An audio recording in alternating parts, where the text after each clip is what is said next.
Did you know there are over $223 trillion in hidden risks lurking inside American banks? This isn't just a random number. It's real, hidden inside financial derivatives. Derivatives are financial contracts whose value is derived from an underlying asset, index, or event. These tools are used by banks and corporations to bet on market movements, like currency prices or company bankruptcies. This isn't real money. These are just bets built on debt and people's money. The situation has grown so large that these derivatives have reached a notional value of $1 quadrillion. That's a number with 15 zeros, a figure we can barely comprehend, yet it's a significant part of the global financial system. This is the exact same thing that caused the Great Crisis in 2008. Remember when the global economy was on the brink of collapse and people lost their jobs and homes? Complex derivatives like credit default swaps and collateralized debt obligations played a critical role, amplifying risks. If you thought that after 2008, everyone learned their lesson, you'd be wrong. These derivatives didn't disappear. They grew bigger, buried under layers of equations and jargon that even specialists struggle to understand. We are talking about time bombs dressed in nice suits, posing systemic risks to our financial stability. A few weeks ago, car loan companies in America started to fall, one after the other. Companies like Brink Lend, Tricolor Holdings, and First Investors have faced significant challenges. Tricolor Holdings, a subprime auto lender, filed for Chapter 7 bankruptcy after fraud allegations, leaving thousands of vehicles and loan accounts as collateral. Major banks like J.P. Morgan Chase, Fifth Third Bancorp, and Barclays plc are now bracing for potentially hundreds of millions in losses from loans tied to Tricolor. These companies were giving loans to people to buy cars, even if those people had no stable income or had credit problems. In plain English, they're giving loans to people who cannot pay them back, a practice known as subprime lending.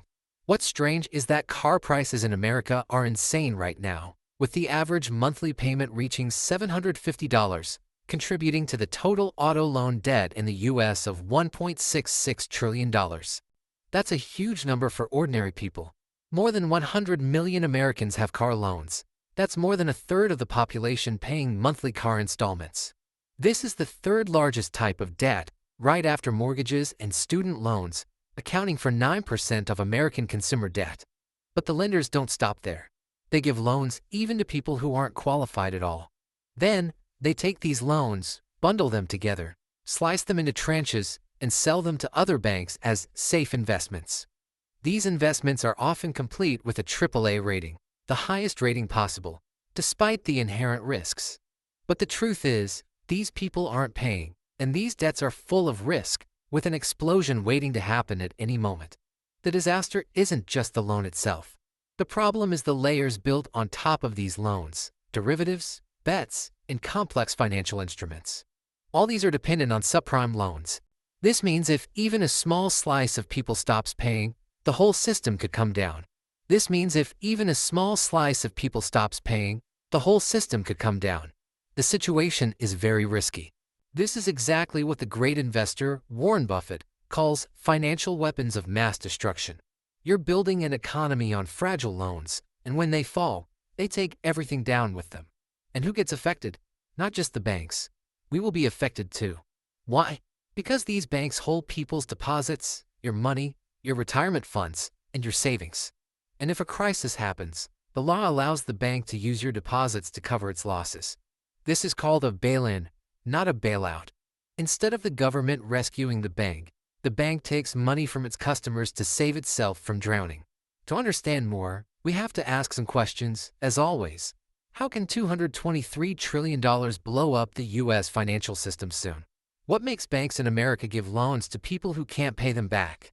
Is this intentional? And what is the relationship between the crisis happening in car loans and the 2008 crisis? Is America really living through a repeat of it?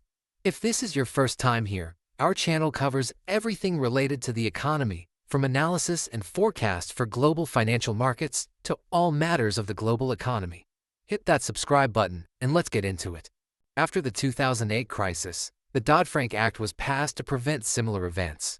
However, these regulations were weakened, allowing big banks to continue risky practices. The 2023 failure of Silicon Valley Bank shows inadequate supervision remains a problem. Financial derivatives, which were meant to be controlled, are still prevalent and pose ongoing risks.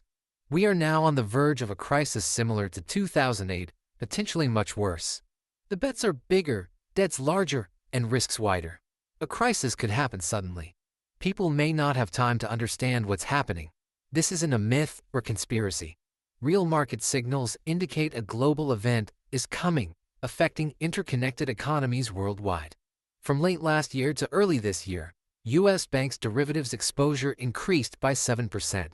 In Q2 2025, it grew another 6.2%, a 13% increase in under 6 months.